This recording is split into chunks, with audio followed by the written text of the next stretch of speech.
Assalamualaikum warahmatullahi wabarakatuh. Bersyukur kepada Allah subhanahu wa ta'ala, alhamdulillahi rabbil alamin. Dan bersalawat kepada Nabi kita, Nabi Muhammad sallallahu alaihi wasallam. Allahumma sholli ala Muhammad wa ala ali Muhammad. Nah baik teman-teman sekalian, kita akan lanjutkan kembali ngaji kita, yaitu Perang Badar ya, part kesekian. Oke, nah ini sudah mulai berhadapan antara kaum muslimin Madinah melawan kaum musyrikin Makkah ya. Kita akan lanjutkan kembali kisahnya. Let's go. Bismillahirrahmanirrahim. Pertentangan dan perselisihan terus bermunculan di tengah pasukan Quraisy sebelum perang berkecamuk. Abu Jahal, Utbah bin Rabi'ah, dan Hakim bin Hizam saling melontarkan kecaman dan caci maki. Gitu ya. Abu Jahal pengen perang, Utbah dia pengennya damai, pulang. Hakim itu dia utusannya Utbah. Oke. Abu Jahal berkata kepada Utbah, "Apakah benar kau yang telah mengutus Hakim untuk memintaku pulang membawa pasukan dan membiarkan anak pamanmu? Demi Allah, jika bukan dirimu yang mengatakannya, pasti ku penggal lehernya. Sungguh aku melihatmu benar-benar diliputi rasa takut dan kecemasan. Kau benar-benar pengecut. Dengarlah hai Utbah, kami tidak akan pulang hingga Allah memutuskan siapa yang hidup, kami atau Muhammad." Kemudian dia berpaling kepada Hakim bin Hizam dan berkata, "Itukah yang dikatakan Utbah kepadamu? Dengarlah, sesungguhnya ia cuma takut kepada Muhammad dan para pengikutnya. Ia tidak mau memerangi Muhammad karena anaknya ada di pihak Muhammad. Karena itulah ia mengajak orang-orang untuk meninggalkan peperangan. Ia menebarkan rasa takut di antara kalian." Abu Jahal sendiri terkejut dengan lintasan pikiran yang kemudian diucapkannya itu. Ia berpikir karena itulah Utbah mengajak orang lain untuk pulang. Kemudian ia berpaling kepada pasukan Quraisy dan berkata, "Wahai Quraisy, Utbah mengajak kalian pulang dan enggan memerangi Muhammad semata-mata karena anaknya menjadi pengikut Muhammad. Dan Muhammad adalah anak pamannya. Ia tidak mau memerangi anaknya sendiri dan anak pamannya." Wah, Utbah marah mendengar teriakan Abu Jahal dan mengecamnya. "Mereka akan tahu siapa di antara kita yang paling buruk bagi kaumnya." Abu Jahal mengira bahwa kaum yang dimaksud Utbah adalah kaum yang disebutkan ketika ia mengingatkan bahwa anaknya berada di barisan muslim. Ia tidak menyangka bahwa ucapannya itu telah membangkitkan perasaan duka yang mendalam di hati sebagian orang-orang Quraisy, membangkitkan kenangan dan kecintaan mereka. Karena banyak pula di antara pasukan Quraisy yang datang ke Badar untuk memerangi saudara, putra, dan kerabatnya.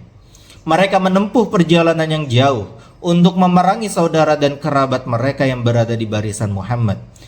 Maka tertunduklah kepada kepala Abdurrahman bin Abu Bakar, anaknya Abu Bakar Abu Bakar As-Siddiq maksudnya ya. Mengingat wajah ayahnya. Begitu juga Al-Abbas bin Abdul Muthalib. Ia memikirkan putra saudaranya, siapa lagi kalau bukan Nabiullah Muhammad sallallahu alaihi wasallam, yang pada suatu malam pergi bersanya ke Aqobah, nemenin Nabi Muhammad, lalu mempercayakan keselamatan serta perlindungannya kepada orang-orang Yasrib alias Madinah. Malam itu ia keluar untuk menjaga keselamatan keponakannya itu. Malam Aqobah ya, Baiat Aqobah. Tapi sekarang dia keluar untuk memerangi dan menumpahkan darahnya. Ia juga teringat kepada saudaranya Hamzah bin Abdul Muthalib gitu. Dan putra saudaranya yang lain juga, yaitu Ali bin Abu Thalib. Ali bin Abu Thalib bin Abdul Muthalib gitu.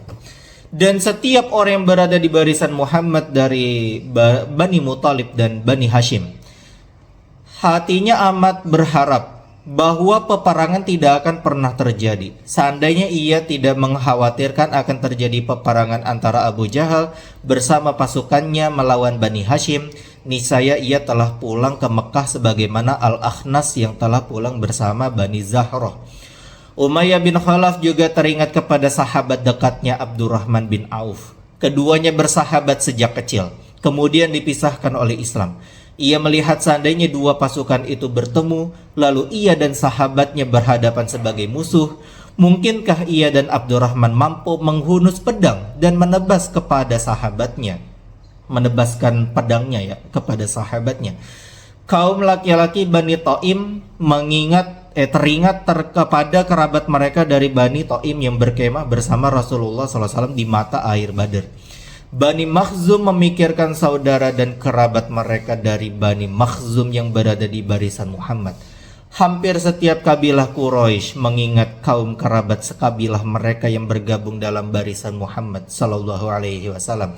Akibatnya mereka didera kegelisahan dan kesedihan sebelum menghunus pedang dan terjun di medan perang.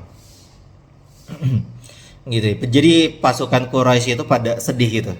Aduh, kenapa sih kita harus perang gitu ya? Gara-gara siapa sih? Ya gara-gara siapa lagi kalau bukan si pria itu ya, Abu Jahal. Jika mengikuti pemikiran akal, seharusnya Abu Jahal dan pasukan Quraisy segera pulang kembali ke Mekah setelah mendengar kabar bahwa kafilah dagang mereka yang dipimpin Abu Sufyan selamat dari sergapan Muhammad. Namun rupanya Allah berkehendak lain. Allah hendak menegakkan agamanya hingga kokoh di muka bumi, sehingga dia menjadikan Abu Jahal bersikap pongah, keras kepala, dipenuhi kedengkian serta dendam, sehingga terus-terusan menyeru kaumnya untuk berperang dan melanjutkan perjalanan menuju Badar. Meskipun kafilah dagang Abu Sufyan telah selamat tiba di Mekah, ia terus berseru, "Tidak, kita tidak akan pulang. Kita akan melanjutkan perjalanan hingga Tuhan memutuskan siapa yang unggul, kita atau Muhammad." Kaum musyrikin melihat pasukan muslim dan Allah menjadikan mereka kecil di pandangan kaum musyrik, sehingga mereka bersemangat memeranginya dan meremehkan kekuatannya. Sebaliknya juga, Allah juga menjadikan kaum musyrikin kecil di mata pasukan muslimin agar mereka berani dan bersemangat memerangi musuh. Sehingga bahkan Abdullah bin Mas'ud berkata kepada seorang laki-laki di dekatnya, "Aku lihat jumlah mereka hanya 70 orang. Bagaimana menurutmu?" "Aku melihat ya 100 orang." Saat itu Allah menurunkan firman-Nya, "A'udzu billahi minasyaitonir rajim." Oke. "Idz antum bil udwatid dunya wa hum bil udwatil quswa war-rakbu asfala minkum walau tawa'adtum lakhtalaftum fil mi'adi walakin liyaqdiyallahu amran kana maf'ulan liyahlika man halaka an bayyinatin wa yahya man hayya an bayyinah wa innallaha lasami'un alim." Ketika kamu berada di pinggir lembah yang dekat dan mereka berada di pinggir lembah yang jauh, sedangkan kafilah itu berada lebih rendah darimu. Kafilah itu udah jauh gitu, udah jauh banget di Mekah maksudnya. Sekiranya kamu mengadakan persetujuan untuk menentukan hari pertempuran, niscaya kamu berbeda pendapat dalam menentukan. Tetapi Allah berkehendak melaksanakan suatu urusan yang harus dilaksanakan, yaitu agar orang yang binasa itu binasa dengan bukti yang nyata, dan agar orang yang hidup itu hidup dengan bukti yang nyata. Sungguh Allah Maha mendengar, Maha mengetahui. Oke, kita lanjutkan. Yaitu idh yurikahumullahu fi manamika qalila walau arakahum katsiran lafashiltum walatanaza'tum fil amri walakinnallaha sallam innahu alimun bidzatis sudur. Ingatlah ketika Allah memperlihatkan mereka dalam mimpimu berjumlah sedikit, dan sekiranya Allah memperlihatkan mereka berjumlah banyak, tentu kamu menjadi gentar, takut, dan tentu kamu akan berbantah-bantahan dalam urusan itu. Gak usah perang lah. Tetapi Allah telah menyelamatkanmu. Sungguh Allah Maha mengetahui apa yang ada di dalam hatimu. Wa idh yurikumuhum idh iltaqaitum fi a'yunikum qalilan wa yuqallilukum fi a'yunihim liyaqdiyallahu amran kana maf'ula wa ilallahi turja'ul umur. Ingatlah ketika Allah memperlihatkan mereka kepadamu ketika kamu berjumpa dengan mereka berjumlah sedikit menurut penglihatan matamu, dan kamu diperlihatkannya berjumlah sedikit pada penglihatan mereka. Itu karena urusan yang harus dilaksanakan, hanya kepada Allah segala urusan dikembalikan. Gitu. Jadi perang Badar itu adalah takdir Allah Subhanahu wa taala. gitu. Walaupun secara logika harusnya nggak jadi perang, tapi menjadi perang karena itu adalah takdir Allah Subhanahu wa taala ya. Gitu, sudah diatur sedemikian rupanya. Oke, kita lanjutkan kembali teman-teman. Ubath bin Usyaim berada di barisan kaum musyrikin, dan ketika matanya melihat pasukan muslim, terbetik pikiran dalam hatinya. Seandainya wanita Quraisy keluar dengan tinjunya, niscaya mereka dapat mengalahkan Muhammad dan para pengikutnya. Sombong banget ya. Rasulullah SAW berusaha mencurahkan segala cara untuk menempuh jalan damai sebelum terjun dalam peperangan. Nah gitu ya. Sebab ia tidak diutus ke dunia kecuali sebagai rahmatan lil alamin, rahmat bagi semesta alam.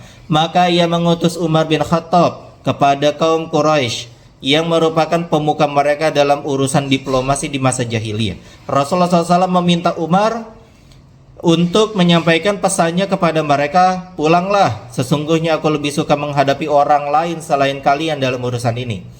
Hakim bin Hizam menerima pesan itu kemudian berkata kepada kaum Quraisy, Muhammad telah menyampaikan tawaran damai, maka terimalah. Sungguh janganlah kalian memerangi orang yang telah mengajukan tawaran damai. Pandangan banyak orang Quraisy tertuju kepada Abu Jahal, orang yang selama ini mendorong dan menghasut mereka untuk memerangi Muhammad. Dan mereka mendengarnya berkata, demi Tuhan, kita tidak akan pulang hingga Tuhan menetapkan siapa yang unggul, kita atau mereka. Abu Jahal nggak mau keinginan Muhammad untuk berdamai itu menyebar di tengah pasukan Quraisy, sehingga mengalahkan semangat mereka untuk berperang. Ia segera memanggil Amir bin Al-Hadrami. Amir bin Al-Hadrami itu adalah saudaranya dari ini ya, Amr bin Al-Hadrami yang terbunuh oleh pasukan Abdullah bin Jahash. Oke. Nah, kemudian Abu Jahal berkata, kau lihatlah sendiri, sekutumu ini ingin agar orang-orang pulang. Ia bilang siap membayar diat saudaramu dengan hartanya sendiri, serta mengatakan bahwa kau akan menerimanya. Apakah kau tidak malu menerima diat dari Utbah? Sedangkan kau lihat sendiri keengganannya menuntut balas, maksudnya keengganan muslimin gitu ya. Nah, dikompor-komporin sama Abu Jahal. Karena itu, berdirilah sekarang juga, tuntut balaslah kematian saudaramu. Oke, kemudian Amir langsung bangkit, mengambil pasir sekepalan, lalu melemparkannya sambil berteriak, tidak ada jalan lain kecuali perang, kita perang. Gemuruh seruan perang terdengar bersahutan di tengah pasukan Quraisy. Tidak ada jalan damai yang bisa ditempuh. Hasutan Abu Jahal benar-benar efektif membangkitkan semangat perang orang Quraisy. Kini mereka benar-benar bersemangat dan yakin untuk berperang. Sementara itu di barisan kaum muslimin terdapat Al-Ala bin Al-Hadrami yang tampak berduka melihat apa yang dilakukan saudaranya karena didorong benci dan kedengkian. Salah seorang musyrik yang sejak awal menampakkan kebencian dan permusuhan kepada Islam dan Rasulullah SAW, yaitu Al-Aswad bin Abi Salamah dari Bani Makhzum, tampil sombong gitu ya ke muka pasukan Quraisy, lalu sesumbar sombong, aku bersumpah kepada Tuhanku, sungguh aku akan minum dari telaga mereka, akan kuhancurkan telaga mereka, atau aku mati dalam melakukannya. Kemudian ia melompat dan berlari hendak menembus barisan kaum muslimin. Namun Hamzah bin Abdul Muthalib melihatnya dan bersiaga menyongsong serangannya. Ketika Al-Aswad semakin dekat kepada telaga yang dibuat kaum muslimin, ia mempercepat larinya, mengayunkan senjatanya untuk membabat siapapun yang menghalanginya. Namun dengan kecepatan luar biasa Hamzah melompat, gitu ya, mengayunkan pedangnya menebas kaki Al-Aswad, duar gitu ya. Nah, berceceranlah darah-darah gitu ya. Al-Aswad pun terjatuh, terjerembab di dekat telaga. Hamzah tak membiarkannya lebih lama. Dengan satu lompatan lain, ia tebaskan pedangnya menghabisi upaya Al-Aswad untuk menghancurkan telaga. Jadilah korban paling pertama dan dipastikan masuk neraka Al-Aswad gitu ya, bin Abi Salam. Terbunuhnya Al-Aswad bin Abi Salamah dari Bani Makhzum itu mengakhiri upaya perdamaian yang digagas kedua pihak. Utbah sendiri yang tadinya pengennya nggak perang, pengennya pulang aja, kini terlihat mondar-mandir mencari topi tentara yang pas dengan kepalanya yang besar. Namun karena tidak mendapatkannya, ia mengikat kepalanya dengan selendang, sehingga di lehernya tidak ada kain apapun. Hakim bin Hizam menyaksikan kesiapan Utbah untuk berperang, sehingga ia berkata, "Kendalikan dirimu, wahai Abu Al-Walid.